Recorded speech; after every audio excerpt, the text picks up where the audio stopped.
Everyone has had a wonderful week. I hope everybody has stayed as cool as they can over this wicked heat, and I hope you guys are staying safe. Welcome back to Soothing Stories and Stretches. So as per usual, we're going to start by doing 2 yoga poses, go over for a story, and then come back for a 3rd yoga pose. So our first set of yoga poses tonight is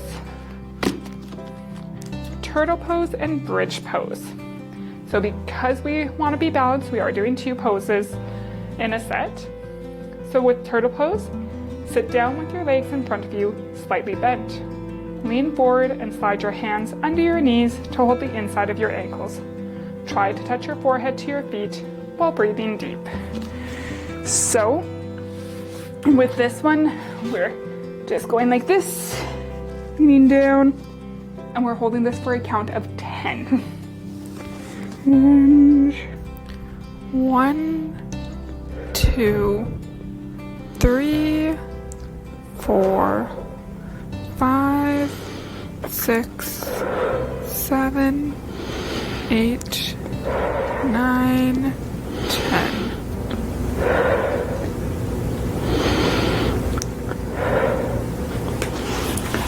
Okay, and then with bridge pose, you're going to lie flat on your back with your knees bent and your feet flat on the floor with your toes pointing straight forward. Check that your knees are hip width apart. Rest your arms down alongside your body with your palms facing downward. See if your fingers can touch the back of your heels. Then tuck your chin into your chest, and as you inhale, lift your buttocks and flat back to create a bridge. So again, make sure you're keeping your back flat with this. You're not bending it, because we're bent forward. The last one, we're keeping our back straight with this one. And again, we're going to do this one for the count of 10. So, okay. And 1, 2, 3, 4, 5, 6, 7, 8, 9, 10. All right. And our second set of yoga poses tonight is child pose and happy baby pose. So with child pose, get down onto all fours and then rest your bum on your heels with your chest on the floor and your arms stretched out in front while breathing deep. Oh, I do like doing this one. It feels so good on my back. And 1, 2, 3, 4, 5, 6, 7, 8, 9, 10.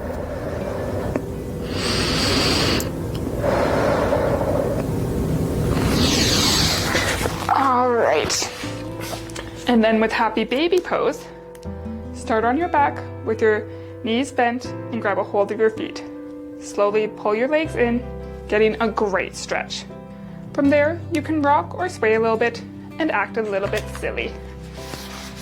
Okay, so, and 1, 2, 3, 4, 5, 6, 7, 8, 9, 10.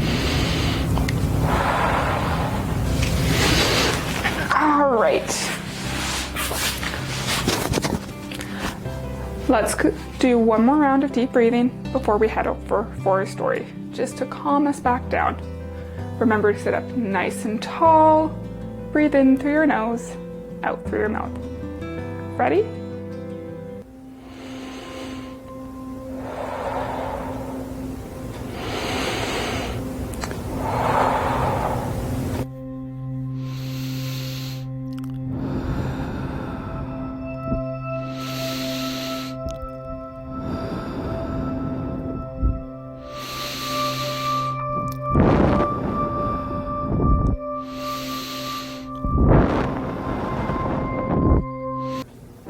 Do you guys feel nice and relaxed after that yoga? I'm so glad. Tonight I have an old fairy tale that is an adaptation of one of the Brother Grimm's fairy tales. So the Brother Grimm were in Germany and they collected folk stories and fairy tales. They did not write original ones. So it's always nice to adapt one of them. This story is called Maid Maleen. Once upon a time, in a land far, far away, there was a great king's daughter whose name was Maid Maleen. A young prince of a nearby kingdom came courting her. She returned his love, and they were agreed to marry. But her father would not have it, for he wished to marry Maid Maleen to a different neighboring kingdom, which was far larger. He told his daughter to send the young man away, but Maid Maleen refused. She swore to her father that she would never marry the man he had chosen, or any other on this earth, except the young prince. The king became very angry at this and ordered his workmen to put up a tower with no windows, into which not a single ray of sunshine or moonlight could ever gleam. When the tower was finished, he said to his daughter, "You shall be shut up here for 7 years. Then I will come and see if you are still so stubborn." Food and drink enough for 7 years were brought to the tower. Then Maid Maleen and her lady-in-waiting were led in, and the wall was walled up behind them. There they sat in the darkness, not knowing whether the sun rose nor set. The prince, who loved Maid Maleen, walked round and round the dark tower for a long time, calling her name. But she could not reply, for no sound came through the thick walls. At last, he slunk away sadly, believing that it was a tomb, not just a prison. Slowly, very slowly, the time passed, and Maid Maleen could tell by the dwindling of the stores of food that the 7 years were coming to an end. Now, she and her lady-in-waiting expected to hear the sounds of hammers knocking down the walls to set them free. But they heard nothing. The king seemed to have forgotten his daughter. When there was only enough food left for a few more days, Maid Maleen said, "If we stay here, we will die of hunger. Let us see if we can make a hole in the wall." She took the bread knife and began to dig and scrape at the mortar between the stones, and when she grew tired, the lady-in-waiting took her turn. After long, long labor, they managed to loosen one stone, then a second, and then a third. Eventually, a ray of light shone into their darkness, and at last the opening was large enough for them to look through. It was a beautiful spring day. A cool breeze was blowing. The sky was blue, and they had never seen something so wonderful in all their lives. But beneath it was desolation. The castle lay in ruins, and the countryside, as far as they could see, was burnt, and nothing grew. Maid Maleen and her lady-in-waiting continued to work on the hole, and as soon as it was large enough, they squeezed through and jumped down. But where were they to go? The king's enemy had attacked the town, driven out all the people, and set fire to whatever remained. Maid Maleen and her companion walked on without finding a single cottage standing or meeting another living soul. They slept under hedges and ate the wild berries and mushrooms that grew in the roadside. After they had wandered on for a long while, they came to a kingdom by the sea. They went from house to house begging for work, but were always turned away, until at last they came to the royal palace. And there they were given work in the kitchen as scullery maids.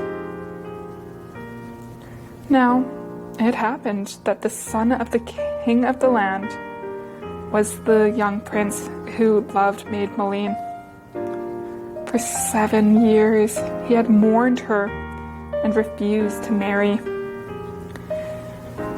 But at last he could no longer bear out against the wishes and demands of his parents, and said that he would wed whoever they chose.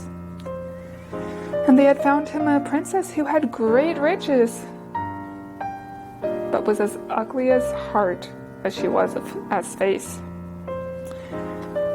The wedding had been set, and the bride had arrived, but she had not shown herself, for she feared that if the prince was to see her, he would change his mind. So she shut herself in her room, and Maid Maleen had to bring her up her meals from the kitchen. When the wedding day came, the ugly and cruel princess said to Maid Maleen, "You are a lucky girl, and I'm going to do you a great honor. I've sprained my ankle and can't walk to church. If you swear not to speak a word to anyone, you may put on the bridal dress and take my place today." But Maid Maleen refused, saying, "I want no honor, which is not mine by right." Then the princess grew angry. "If you don't do what I'll tell you, you horrible maid, I'll have your head cut off." So Maid Maleen had to put on the bride's dress and swear that she would say nothing to any man or woman that day. When she entered the grace hall, everyone marveled at her grace and beauty. The prince too, was amazed. "She walks just like my Maid Maleen, who lies dead in the dark tower," he thought. He greeted her courteously, but Maid Maleen could not reply. The prince just thought she was shy, so he took her by the hand and led her towards the church. As they came out of the castle, they passed a nettle bush, and Maid Maleen said, "Nettles, nettles, stand aside. I am the true bride." "What did you say?" asked the prince. "Nothing," said Maid Maleen. "I was only speaking to the nettle bush." They walked along the edge of the sea, and she said, "Sea, sea, hold back your tide. I am the true bride." "What did you say?" "Nothing," she replied. "I was only speaking to the waves." At length they came to the church, and Maid Maleen said, "Church doors, open wide. I am the true bride." "What did you say?" whispered the prince. "Nothing. I was only speaking to the doors." And so they went in, and the priest joined their hands and married them. The prince kissed Maid Maleen and put a gold ring on her finger and led her back to the palace. All through the wedding supper and the dancing, she smiled at him, but she did not utter one word to anyone. Then Maid Maleen went to the princess's room, took off the bride's dress, and put on her ragged clothes again. But she had to keep the gold ring, for it fitted so tightly to her finger that she could not get it off. When it was time for the prince to come to the ugly princess, she dimmed the lamps and veiled her face so that she could hardly be seen. When they were alone, the prince said to her, "What was it you said to the nettle bush today?" "What do you mean? I don't talk to nettle bushes." "Well then, what did you say to the sea?" "Nothing, of course. I don't talk to the sea." "Well then," said the prince, "what did you say to the church doors?" "Nothing, you fool. I don't talk to church doors." "Then you are not the true bride." The prince just thought she was shy, so he took her by the hand and led her towards the church. As they came out of the castle, they passed a nettle bush, and Maid Maleen said, "Nettles, nettles, stand aside. I am the true bride." "What did you say?" asked the prince. "Nothing," said Maid Maleen. "I was only speaking to the nettle bush." They walked along the edge of the sea, and she said, "Sea, sea, hold back your tide. I am the true bride." "What did you say?" "Nothing," she replied. "I was only speaking to the waves." At length they came to the church, and Maid Maleen said, "Church doors, open wide. I am the true bride." "What did you say?" whispered the prince. "Nothing. I was only speaking to the doors." And so they went in, and the priest joined their hands and married them. The prince kissed Maid Maleen and put a gold ring on her finger and led her back to the palace. All through the wedding supper and the dancing, she smiled at him, but she did not utter one word to anyone. Then Maid Maleen went to the princess's room, took off the bride's dress, and put on her ragged clothes again. But she had to keep the gold ring, for it fitted so tightly to her finger that she could not get it off. When it was time for the prince to come to the ugly princess, she dimmed the lamps and veiled her face so that she could hardly be seen. When they were alone, the prince said to her, What was it you said to the nettle bush today? What do you mean? I don't talk to nettle bushes.